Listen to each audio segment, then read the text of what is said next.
Hi, Dr. Yemmer here. I wanted to make this quick video to encourage you. You know, I speak to people around the state and around the country, and I can tell you a lot of people are very concerned. Some are downright scared. And we are, in fact, living through something that is very unusual and something we haven't seen much in our lifetimes, exactly like this. I'm sure we'd all agree with that.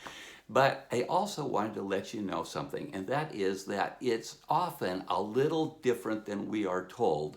And sometimes things get augmented, amplified, louder than they really are. Did you know, for instance, that right now today, most of the hospitals in the United States are empty? They've sent their staffs home, they're on call, there's nothing happening there. Most of them. Now, there are places, New York, Washington, some other places, that's not the case, but most of the hospitals in the country are empty. Now, I look back at my lifetime and I think about all of the times that we were told that we were going to have these huge death rates, Hong Kong flu, bird flu, SARS, swine flu, H1N1, AIDS, West Nile, and probably 10 others that I can't even remember right now. And everyone, they told us this, but we're all still here, and I am still telling people that, in my opinion, this is going to be one of the lowest death rate years in the last 20 or 30 years. So just remember I said that, April 15th, 2020, and you can laugh at me later if I'm wrong, but that's what I'm saying. The odds of you expiring from this are remote. They're very, very, very small. And so I just encourage you to just turn off the TV and go about your quiet business and stay away from everybody. It's a great idea. We're still in practice here, seeing patients all the time. We have kind of a unique practice where we deal with a lot of serious conditions, and so 90% of the people are still coming, but we are following all the guidelines because it's a great idea to do so. And so anyhow, that's what's happening here. The media. I look back at some other things that have happened over the years. For instance, when I was a kid, there was a sugar shortage. This is just an oddball thing, but it's sugar. There was like no sugar anywhere. And at the time when they went into this no sugar situation, sugar was 10 cents a pound. And we had no sugar at all. And as soon as the price went up to about double, then the sugar came back and there was lots of sugar. It's never been a shortage since. I was in practice in Anacortes, Washington in 1973 or 74, whenever the gas shortage was.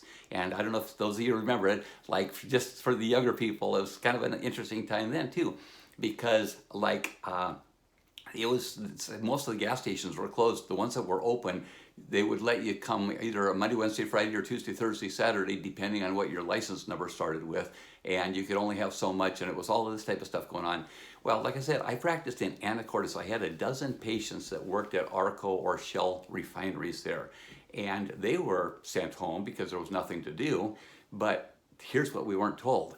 Stretched out into the Strait of Juan de Fuca, there were dozen, 12, 15, maybe 18 even, tanker ships with millions of barrels of oil on them. Millions of barrels of oil, and they wouldn't let them unload at the refineries because they were having a fuel shortage, a fuel crisis. Now, May 18th, 1980, I was living out of state when Mount St. Helens blew up. And boy, to watch the news, oh my goodness, to watch the news, you might as well, if you own land in Washington or Western Idaho or Northern Oregon, you might as well just abandon it. It was gone. And it sounded so bad. There was going to be crop failures, alfalfa, wheat, everything was gone. And in fact, everybody swept their parking lots off, and a week later, they were back to business as usual. And that year, the alfalfa and wheat, bumper crops, highest yields like in decades. So a lot of this stuff, you just can't quite expect that it's all true, So I don't know. I think what you need to do is this: keep moving with your health, keep moving with your exercise, keep moving with your positive mental attitude. There's a gentleman named Bruce Lipton, is one of the top immunologists on earth, and he says that more people are going to die from the fear of this thing than from the virus. The interesting thing to say, isn't it, But keep moving in everything you can, and yes, stay a distance and catch up on things around the house, whatever you want to do, but keep moving and keep positive and keep bright. We're very much all like a bike. A bike doesn't tip over until it quits moving. And so keep pedaling, and this thing's going to be over pretty much soon. Yes, things are going to be different than they were before. We've lived through it before. This isn't a situation like jumping on the Mayflower and coming across and putting in at Jamestown and the first winter having 80% of the people die. It's way less than that. We're going to be fine. So anyhow, just keep going and keep smiling and turn off the TV. It won't affect you for the better at all. And let's get through this together, and we'll see you on the other side very, very soon. So that's all for today. You guys have a nice day, and I really appreciate every one of you. Thank you.